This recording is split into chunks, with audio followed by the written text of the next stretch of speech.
Welcome to the Peeew. Peeew, they're outdated. This is the They're Outdated show episode. What are we talking about today? Oh, we are talking about careers. Careers. Because we've made a career of... Not having a career. I've had several careers. Several careers. Well, I've had over several the course of my life. We all have several. You know, we are very lucky, I think, that we come from this scene. One of the credos of our scene was this changing, fluid, the kind of like always going into something different thing, whatever, like like cutting edge, pushing forward of the changing things, like like different careers and things changing. Help me here. Well, we started talking about careers because I was telling Michael that I might lose my job at the beginning of the year because my company is downsizing. And the way they're doing it is by getting rid of all the people who are older than 55 years old by offering them retirement incentives. Watch this. And basically they want everybody to retire so that they can just hire like people for cheaper. But doesn't it cost them money when you retire? It does cost them money because they are going to give me a severance. Right. But it's cheaper for them to pay me like 3/4 of my salary in a lump sum so that I leave, so that over the long run they won't have to pay me my actual salary and all the benefits and everything that goes with having me as an employee, like the 6 weeks of vacation, all the health insurance. I'm older, so probably the premiums are higher than for younger people. 3 out of premium, folks like premium more than any other saltine. So I was thinking about my career options. And on Friday night, Drusilla and I were interviewing this woman who's a fire breather, and she does fire dancing. Oh, don't tell me, Ernie, please. I'm sorry. And I was thinking, I should become a fire dancer. I'm sorry. There's something about fire dancers that I just, that's exactly what it is, too. That's exactly what it is. You just put it into, into words? No, you took out of words. You put it into visual. But you haven't seen me do it. I would not want to see you do it. It would ruin my.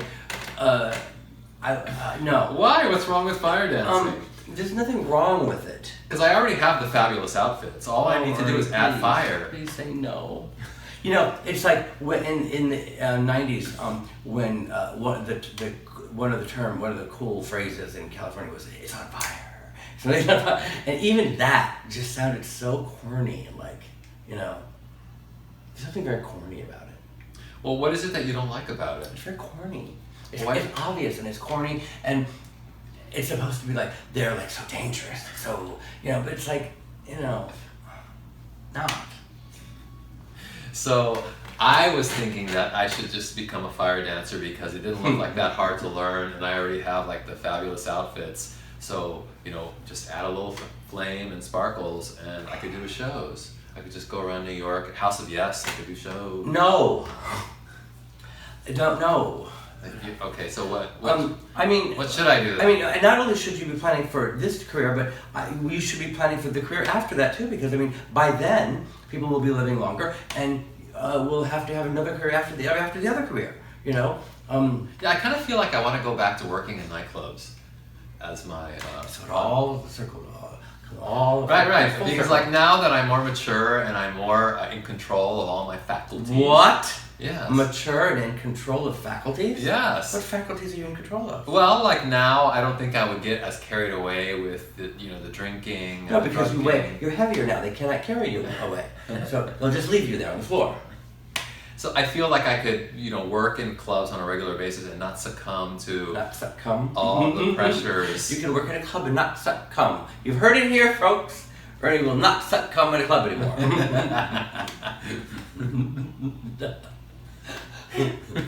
Nothing succeeds like a buzzard with no teeth.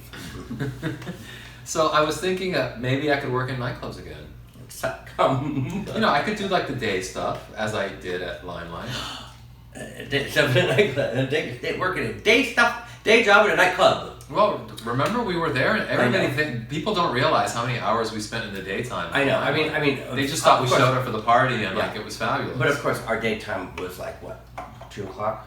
Well, it was maybe 1 or 2 o'clock, but until 7 o'clock. Yeah. So maybe it was like 5 We hours. had a longer day. We had longer days. It would be like, I remember we would go to Limelight at 1, and we would work Sometimes there. we'd be there till 8 or 9 o'clock. Yeah, and then we'd have to rush home, and then change. eat dinner, and change into looks, and then rush back to the club, and then be there for another 6 hours. Yeah. So people might think, oh, your job is so easy. Oh, I know. It But- bothered me so. It's like.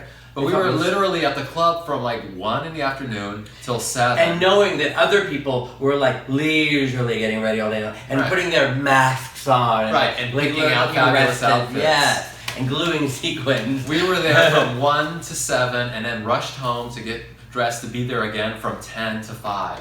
Yeah. So like and when have you- to put something together. So Right. Often at the very last second, like a huge theme party, and at the very last second, like running around the kitchen cabinets looking what we have to put like something together. Right, so if you take that and add it together, that's like a 13-hour day of Yeah. working. Yeah. You know, so it wasn't like we just showed up for the party. So that I wouldn't want, but I wouldn't mind working in the daytime at a club, like helping them with their promotions. Well, see, and now event planning you would and be more of a coordination. senior. You would be in a position of seniority where you would have probably have people more helping you, and you would be more of a figurehead and just like doing the important stuff and the fun stuff. You know. Or or coming up with concepts, Yeah. because like I go to a lot of clubs and I feel that some of them need concepts. Oh my God, yes. You know? I mean, Like I went to, like for example, I went to this really fun party on Friday night, which was by Bounds, New York, and it was a fetish party. Mm-hmm. So Drusilla and I went. We didn't really know much about this party, but I'm friends with one of the organizers of it. So, and I like her. She's a jewelry designer. She does the line of jewelry called Bitch Fist, and so I just went to check it out. And much to our surprise, the crowd that party draws is almost all women. It was like 90% women and 10% men. And, what kind of woman? lesbians. Yeah, well, you know what? That's where it's all at now. John and I put together this thing to replace the Monday night party, and it's all lesbian goth girls, goth vampires.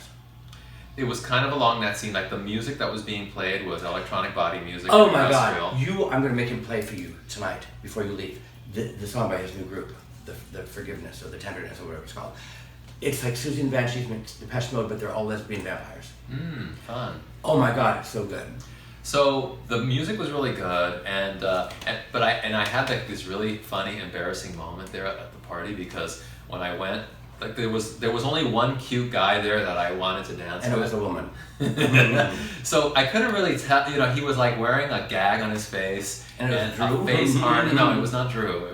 He was wearing a gag on his face, and he had like harness like on his head, and he was dressed head to toe in like some crazy fetish outfit. So I went up to him, and I thought, well, you know, he's gagged, so he's probably like a submissive. Was So he gagging on the glamour? so you know, like in these clubs, they're all about like consent and everything, and you have to ask, you know, for everything. So but I thought when I saw him, I thought, well, okay, well, he's obviously a submissive bottom because he's gagged. So I'm not going to ask a bottom for consent. I'm just going to go up to him and order him to dance with me.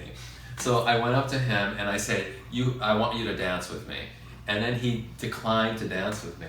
And then I realized What's this? he went because he couldn't talk. Oh. You know, he had like this gag on his face. So he's going like this, like no, and then he starts looking at his phone. So it's like, which is like the worst no in a club. Was you he know, role playing? when somebody like comes up to talk to you, and all of a sudden you just start reading your phone. Oh. You know, so it's like, okay, you're lame, you know. And I walked away, and then later I realized that he wasn't a guy. In fact, and two, he wasn't interested in men. So yeah. How many times has that happened to you in clubs? No, well, not that I know of. Oh, it's happened to me like a few at this point. Because I'm one of those types of people that I'm not shy about asking people to dance. No, with me. you're not. You're not. Yeah, so I'll just no, he is not. You're not shy about asking people to do anything. You're not. Well, that's mostly. It's good news, bad news, mostly good news. The way you're not shy to go up and introduce yourself as whoever you are, whatever you want, and what that's a good thing. Mostly. So yeah, it was funny. So but I think it's good But you to know ask what? people. You could be mistaken for a lesbian. Yes, and I have been. I'm sure. I have been. I'm sure. Especially when I'm wearing makeup. I'm sure. Because even when you're not wearing makeup. Like. I'm sure. Like right now. Okay, I know that. I remember one Halloween, I was at the Halloween parade, and I was wearing, I guess, like a very long coat, and shoes with heels and some makeup. And I remember this really dykey woman was all over me, like trying to like talk to me, and finally. Were you looking in the mirror? No. And finally, I don't know how I conveyed to her that like I thought she was making a mistake, you know, that I think you're making a mistake. that I wasn't the person that she thought I was. I'm shy. I had something extra I got a surprise for that you. she might not be interested in. So yeah, I had to break. I don't know. They're all strapping on penises now. That's the new. That's well, it wasn't that. It's not the new thing, but it's the big thing now. They're all strapping on penises. Yes, but if you like a strap-on penis, you might not like the real thing. That's a strange thing, isn't it? Why? I mean, but see, subconsciously they do, because otherwise they wouldn't be strapping on the penis. I think they like what it does and what it implies, but they don't like it. Okay, how did we start this episode?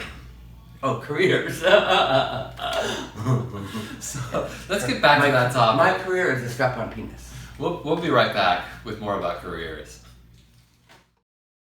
And now a word from our sponsor.